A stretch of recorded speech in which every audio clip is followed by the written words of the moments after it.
सोमवार को सीएम नीतीश ने जनता की सुनी फरियाद। जनता दरबार में जदयू विधायक के साथ ही डीजीपी पर लगा गंभीर आरोप। तेज प्रताप यादव के नए संगठन पर सियासत तेज, कई राजनीतिक पार्टियों में साधा निशाना। 6 सदस्यीय केंद्रीय टीम बिहार में बाढ़ प्रभावित क्षेत्रों का करेगी आकलन। 2 दिन बाद सौंपेगी रिपोर्ट। अधिकारियों के साथ हुई बैठक। अनियोजित कार्यपालक सहायकों ने बीजेपी कार्यालय पर दिया धरना। बीपीएसएम पर लगाया गंभीर आरोप।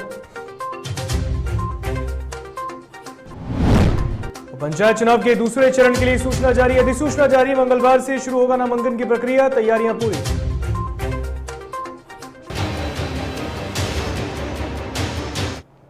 नमस्कार, आप देख रहे हैं डीटीवी भारत और मैं हूं आपके साथ ऋतिक। खबरें विस्तार से। बिहार के मुख्यमंत्री नीतीश कुमार के जनता दरबार में उस वक्त असहज स्थिति पैदा हो गई जब एक फरियादी ने उन्हीं की पार्टी के विधायक पर अपने पति की हत्या का आरोप लगाया। शिकायत करने आई महिला ने मुख्यमंत्री से बताया कि वो इस मामले को लेकर थाने में भी शिकायत दर्ज करा चुकी हैं। तो वहीं मुख्यमंत्री ने दरबार में डीजीपी पर भी आरोप लगा है। तो आपको बता दें, आज मुख्यमंत्री के जनता दरबार कार्यक्रम का आयोजन था। सोमवार को यह होता है और आज सीएम के सामने कई फरियादी पहुंचे अपनी समस्याओं को लेकर। हालांकि इस बीच 2 महिलाओं ने इस पूरे जनता दरबार में थोड़े से देर के लिए मुख्यमंत्री नीतीश कुमार को भी सन्न कर दिया जब उन्होंने आरोप लगाया। पहले आपको बता दें कि एक महिला ने जेडीयू विधायक पर ही आरोप लगाया है उनके पति की हत्या करने का, जिसके बाद मुख्यमंत्री ने कहा भी कि डीजीपी इस मामले को देखेंगे। हालांकि एक दूसरी युवती ने सीएम नीतीश को कहा है कि डीएसपी पर यौन शोषण का आरोप लगा था मैंने, लेकिन फिर भी मदद नहीं की गई। और डीजीपी कहते हैं कि महिला पहले हुस्न की वजह से आपको फंसाती हैं, फिर बाद में आरोप लगाती हैं। इस तरह का बयान उन्होंने दिया है। इसको लेकर आज जनता के दरबार में मुख्यमंत्री ने फरियाद सुनी है।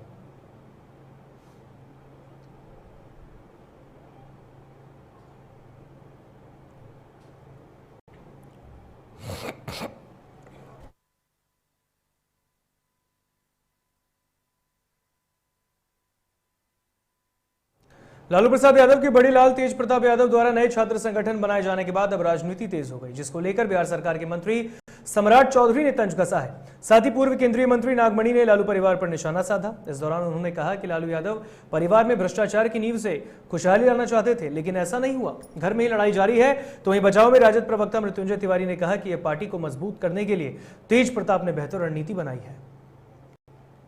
तौर पर कह दिया कि राष्ट्रीय जनता दल अक्षम हो गई है, इसलिए राजद के एक युवराज अब एक अलग विंग बना रहे। तो राष्ट्रीय जनता दल काम करने में अक्षम हो गई है, इसलिए ना राष्ट्रीय जनता दल के एक युवराज को एक व्यवस्था खड़ा करनी पड़ रही। तो अक्षम हो गई तो हम लोग क्या कर सकते हैं, ये हमारा दोष नहीं है। तो आरजेडी का अपना मामला है, उस पर हमारा कोई कमेंट्स नहीं है। लेकिन अब इन लोग भ्रष्टाचार के द्वारा जो घर खुशहाल हुआ है, उस घर का क्या स्थिति हुआ, आपस में लड़ना।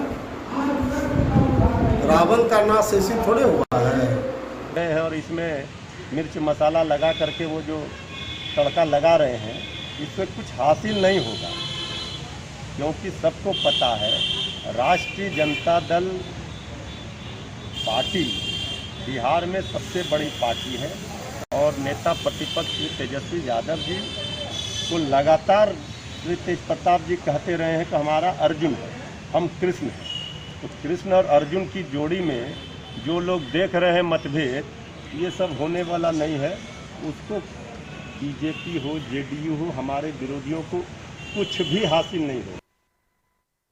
तो बता दें आपको कि अब संगठन पर सियासत पर यह हमला जारी है। वहीं आपको बता दें कि राजधानी पटना में बीजेपी प्रदेश कार्यालय में अनियोजित कार्यपालक सहायक धरने पर बैठ गए। धरने पर बैठे अनियोजित कार्यपालक सहायक का कहना है कि पंचायती राज विभाग की ओर से सहायक कार्यपालक के लिए 4113 पत्र जारी किए गए, लेकिन बीपीएसएम द्वारा मनमानी करते हुए बहाली नहीं की गई। कार्यपालक सहायकों का कहना है कि रिक्त पदे हैं, लेकिन उसके बावजूद भी बहाली नहीं हो रही है।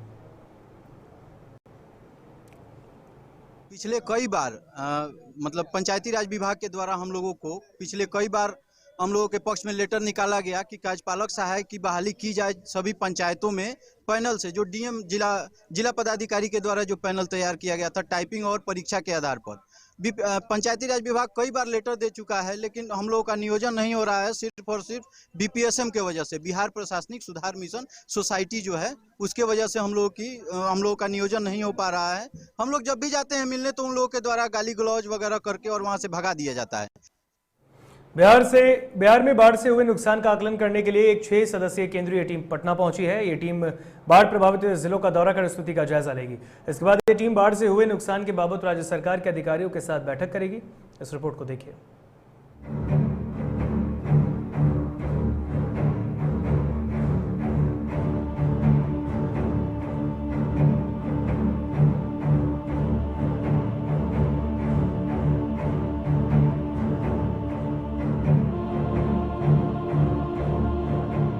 हर साल की तरह बिहार में इस बार भी बाढ़ ने तबाही मचा रखा है। इस बाढ़ की विभीषिका ने बीते कई दिनों से बिहार के लगभग 20 से भी अधिक जिलों को तबाह कर दिया है, तो जनजीवन के साथ ही मवेशियों को भी मुश्किलों का सामना करना पड़ रहा है। हालात ऐसे हो गए हैं कि इंसान तो इंसान, मवेशी भी भूखे मरने को मजबूर है। तो इस बाढ़ ने अब तक कई जिंदगियों को ले लिया है।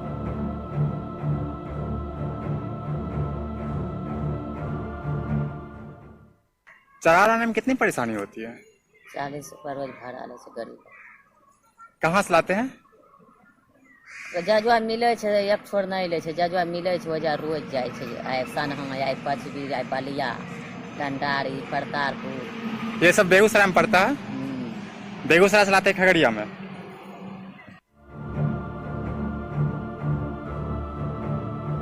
वहीं इस बाढ़ की विभीषिका को देखते हुए सीएम नीतीश कुमार के साथ ही सरकार के कई मंत्रियों और अधिकारियों ने बाढ़ प्रभावित क्षेत्रों का दौरा कर बाढ़ पीड़ितों को हर संभव मदद देने का भरोसा भी दिया था। लेकिन कई इलाकों में लोगों ने सुविधा नहीं मिलने का गंभीर आरोप लगाते हुए सरकार से बाढ़ग्रस्त इलाके को बाढ़ प्रभावित क्षेत्र घोषित करने की मांग कर रहे हैं। सीओ साहब से हमारी बात मोबाइल के माध्यम से हुई, उसमें आश्वासन तो बहुत बड़ी बड़ी मिली। सीआई साहब से भी बात हुई, बहुत आश्वासन मिले, लेकिन अभी तक जो है किसी भी तरह का कोई सरकारी सुविधा जो है आम जनता के बीच में नहीं है। नहीं पशु के लिए चारा आया, नहीं पन्नी का व्यवस्था किया गया, नहीं खाने पीने का व्यवस्था किया गया।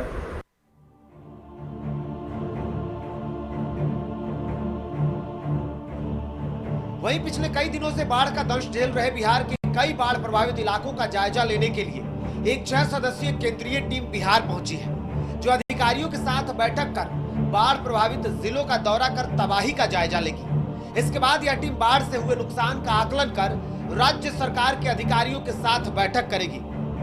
इस बैठक में कई मंत्रालय के शामिल होने की भी बातें बताई जा रही हैं, जिसमें पथ निर्माण मंत्रालय, पशु और मत्स्य मंत्रालय, स्वास्थ्य मंत्रालय, पीएचईडी, जल संसाधन जैसे कई तमाम विभाग के अधिकारी इस बैठक में शामिल हो सकते हैं।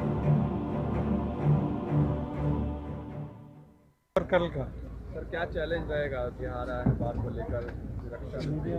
सर सड़क मार्ग से भी जाएंगे या एरियल से भी? अब देखते हैं, जो अब यहाँ बैठ के मीटिंग में डिसाइड होगा।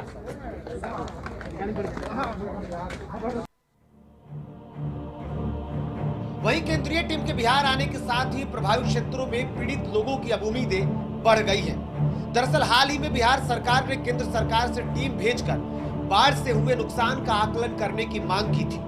इसके चलते केंद्रीय टीम राज्य में बाढ़ से हुए नुकसान का आकलन करने के लिए बिहार पहुंची है। तो उत्तर बिहार के बाढ़ प्रभावित इलाकों का एरियल सर्वे के साथ ही सड़क मार्ग से भी दौरा करेगी और लोगों का हाल जानेगी। Bureau report, DTV Bharat.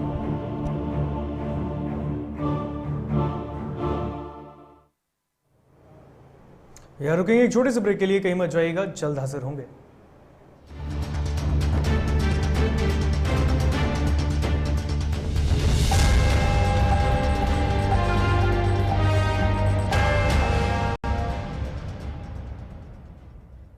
Elite institute, अगर आपके अंदर चाह है तो एलीट आपकी राह है। IIT हो या मेडिकल, आप चाहते हैं अपने आप को उत्कृष्ट दिखाना, आप चाहते हैं खुद को एक IITian के रूप में दिखना या मेडिकल के क्षेत्र में आगे बढ़ना, तो एलीट आपके लिए बहुत बड़ी ताकत के साथ आपके सामने है। आइए, खुलिए, बढ़िए, पहुंचिए। Elite institute. घर चाहिए, मकान चाहिए कि चाहिए दुकान, या फिर चाहिए जमीन जायदाद, वो भी बिना ब्रोकर, बिना कमीशन के, 100% लीगल। अधिक जानकारी के लिए देखिए हमारा खास कार्यक्रम बिल्डिंग बाजार।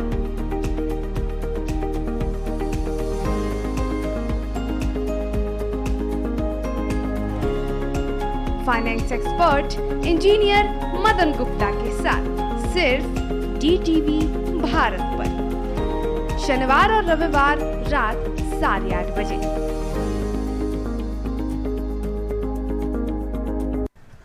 दादी, इतने सारे पापड़ बन गए, क्या करे?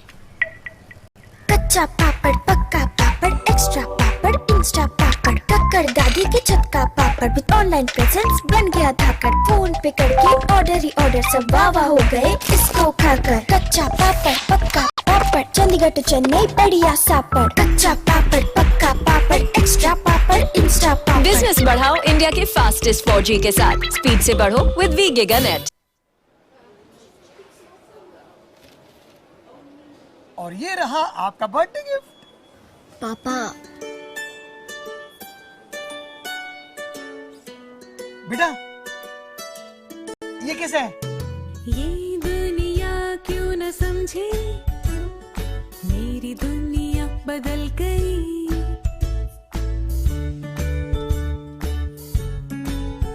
और ये देखो प्यू,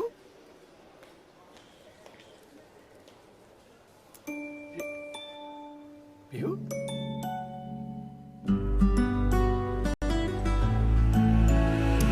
गुड़ियों से खेलने वाली तेरी गुड़िया बड़ी हुई। बच्चे कब बड़े हो जाते हैं पता ही नहीं चलता। थोड़ा बड़प्पन दिखाइए। रहो सेफ सैनिटरी पैड से खुद को स्वस्थ और सुरक्षित रखने में इनका साथ निभाइए। सर छुट्टी चाहिए थी। क्यों? गांव के सारे घर कच्चे थे, बाढ़ में ढह गए, मेरा भी। Good morning sir. देखिए, बुनियाद भी पक्की, आपका नया घर भी पक्का, सालों साल चलेगा सर। ठीक है, ले लो छुट्टी।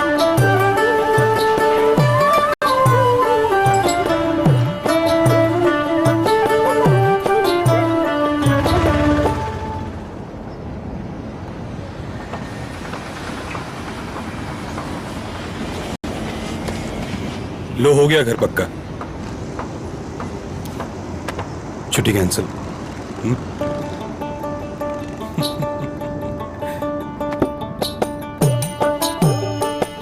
सच्ची खुशी वही होती है जिसकी बुनियाद दूसरों की खुशी में हो। कोणार्क, खुशियों की बुनियाद।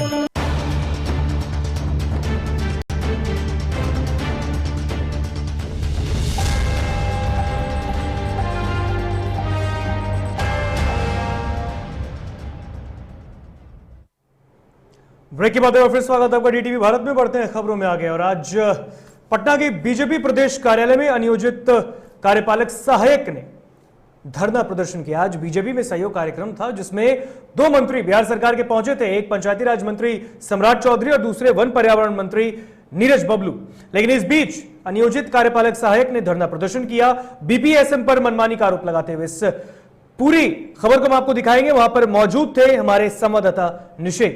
देखिए, कार्यालय में है और यहाँ पे कुछ नियोजित कार्यपालक सहायक हैं जो धरने पे बैठे हुए हैं। तस्वीर देख सकते हैं, काफ़ी संख्या है इन लोगों की और क्या मांगे हैं इन्हीं लोगों से जानते हैं। क्या नाम है आपका? मेरा नाम राजकुमार तिवारी है, मैं मोतिहारी जिला से आया हूँ।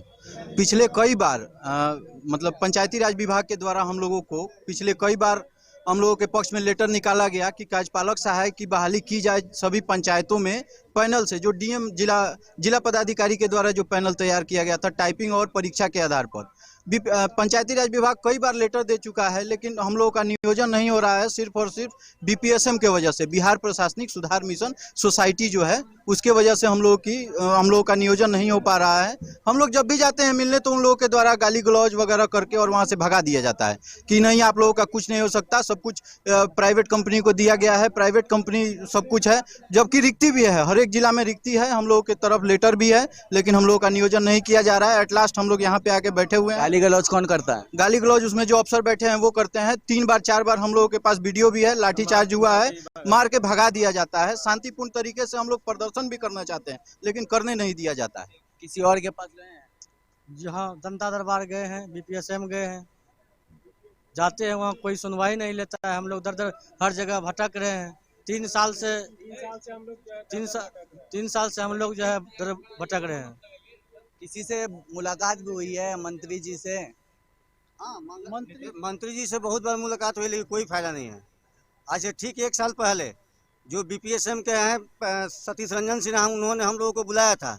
जब वहाँ गए तो पंचायत सचिवालय में मीटिंग कराया गया, उसके बाद कह दिया गया कि नहीं आप लोगों का कोई जगह नहीं है। जबकि आज से ठीक 1 महीना पहले अमृतलाल मीणा जी के द्वारा ये लेटर निकाला गया है कि हर एक पंचायत में 1-1 कार्यपालक सहायक की और रिक्ति है, और लेटर निकालने के बावजूद भी आज तक योगदान नहीं कराया गया है। सहयोग कार्यक्रम यहाँ पे लगातार चल रहा है, मंत्री जी सबकी समस्या सुनते हैं, तो मंत्री जी से मुलाकात यहाँ पे आज हुई है? मंत्री जी से अभी मुलाकात नहीं हुई है, पिछले बार मुलाकात हुई थी, मंत्री महोदय जी से हुई थी मुलाकात। इससे पहले भी आए हैं? हाँ, इससे पहले हमारे साथी लोग आए थे। कई महीनों से विवादों और मीडिया में सुर्खियों में रहने वाला मदरसा हमीदिया की जमीन का नापी प्रारंभ हो गया है। मदरसा हमीदिया के सचिव डब्बू खान की निगरानी में जमीन का नापी हुआ। सचिव डब्बू खान ने कहा कि मदरसा हमीदिया की एरिया की पूरी जमीन को नापी होगा। नापी होने के बाद किराएदारों का किराया तय किया जाएगा।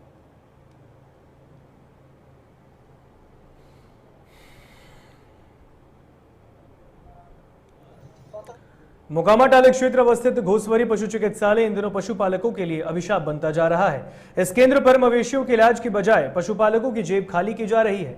पशु दवा के नाम पर मोटी रकम की वसूली से पशुपालकों में भारी आक्रोश है। पशुपालकों का आरोप है कि पशु चिकित्सा पदाधिकारी का आगमन भी अनियमित रूप से केंद्र पर होता है। इस कारण बिचौलियों के पौबारा हो रहे हैं। हालांकि पशु चिकित्सा पदाधिकारी ने पशुपालकों की शिकायतों को सिरे से खारिज कर दिया।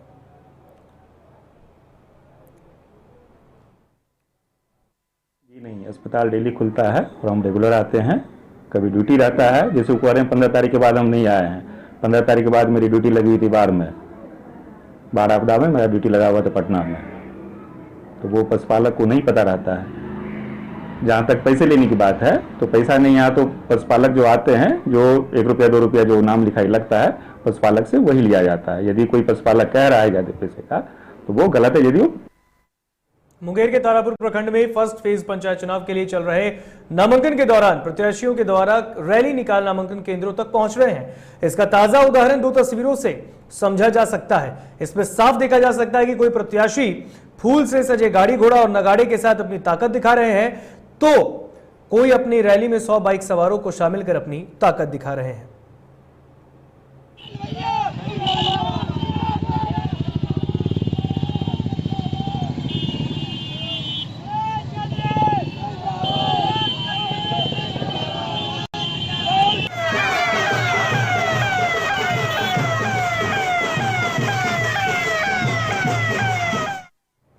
पंचायत चुनाव से पूर्व देसी और विदेशी शराब का बरामद होना उत्पाद विभाग और नालंदा पुलिस के लिए राहत की बात है। गौरतलब है कि पंचायत चुनाव को लेकर अभी से ही शराब का जखीरा शराब माफियाओं के द्वारा इकट्ठा करना शुरू कर दिया गया है और इसी कड़ी में उत्पाद विभाग इंस्पेक्टर विजय कुमार को यह गुप्त सूचना मिली कि शहरी क्षेत्र इलाके में बिहार थाना क्षेत्र इलाके के भैंसासुर चौक पर किराए के मकान में शराब माफिया शराब का धंधा करते हैं। सूचना पर तुरंत कार्रवाई करते हुए उत्पाद विभाग इंस्पेक्टर विजय कुमार की अगुवाई में मकान में छापेमारी की गई तो पता चला कि वहां पर 2700 के आसपास ये टेट्रा पैक उत्पाद किया जा रहा है।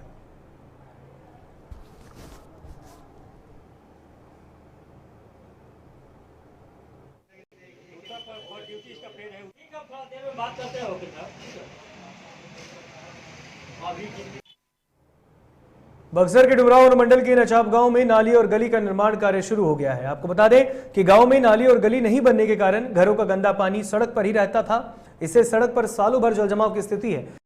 नाली बनने के कारण लोगों को इस समस्या से समाधान मिलेगा, जिसके लिए वहां की जनता कई बार जनप्रतिनिधियों और अधिकारियों के यहां दौड़ लगा रही थी।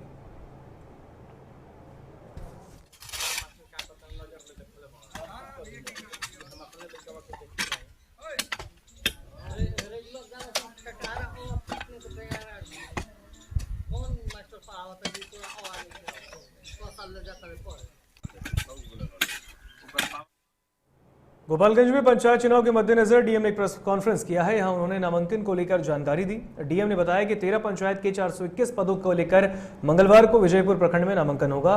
तो वहीं प्रेस कॉन्फ्रेंस में मौजूद एसपी आनंद कुमार ने बताया कि जिले में शांतिपूर्ण मतदान को लेकर गोपालगंज में 4000 से ऊपर लोगों पर धारा 107 के तहत अब तक कार्रवाई की गई है।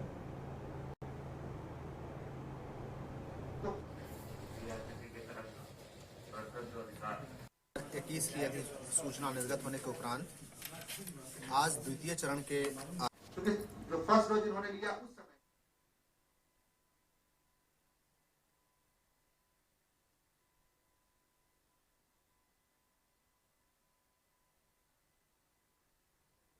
बक्सर के नए सदर अनुमंडल पदाधिकारी धीरेन्द्र मिश्रा ने पदभार ग्रहण कर लिया है। तो वहीं निवर्तमान अनुमंडल पदाधिकारी कृष्ण कुमार उपाध्याय अपने नव पदस्थापन के जिले नालंदा के लिए रवाना हो गए हैं। इसके पूर्व पत्रकारों से बात करते हुए निवर्तमान अनुमंडल पदाधिकारी कृष्ण कुमार उपाध्याय ने कहा कि जिस तरह से अनुमंडल क्षेत्र के लोगों का सहयोग उन्हें मिला है, उम्मीद है कि वही सहयोग नए पदाधिकारी को भी मिलता रहेगा। के लिए बहुत अच्छा लग रहा है कि नए पदाधिकारी मिले हैं, नई ऊर्जा के साथ काम करेंगे। हम लोगों के साथ में आप सबका जो काम रहा वो भी बक्सर के लोग याद रखें, ये कामना है। और जैसे हम लोगों को सहयोग मिला उसी तरह से आने वाले एसडीएम साहब को भी सहयोग मिले, ऐसी कामना है। सर, कोविड काल में काफ़ी सराहनीय काम रहा, याद रहे। कोविड काल में पूरे ज़िले का बहुत सराहनीय काम रहा। हम लोगों ने जिला पदाधिकारी महोदय के जो निर्देश थे उसका अक्षरशः पालन किया, इसीलिए इतना अच्छा हम लोगों का वैक्सीनेशन का कवरेज रहा, इतना अच्छा हम लोग काम कर पाए, कोविड के दौरान लोगों की मदद कर पाए, लोगों को ऑक्सीजन पहुंचा पाए। बहुत हेल्थ डिपार्टमेंट के भी लोगों का बहुत सहयोग रहा इसमें, और विशेष करके आप लोगों का भी बहुत सहयोग रहा। तो ओवरऑल मैं सबको धन्यवाद दूंगा और शुभकामना दूंगा कि सभी लोग खुशहाल रहें, बक्सर खुशहाल रहे और लगातार प्रगति करता रहे। बिल्कुल आएगी, निश्चित रूप से आएगी। हमेशा जहाँ भी कोई रहता है, तो मेरा तो अब तक का 11 वर्षों के सेवा का अब तक का सबसे लंबा कार्यकाल रहा है। जाने माने भोजपुरी फिल्म अभिनेता चंद्रा तिवारी ने अब बिजनेस की दुनिया में भी कदम रख दिया है।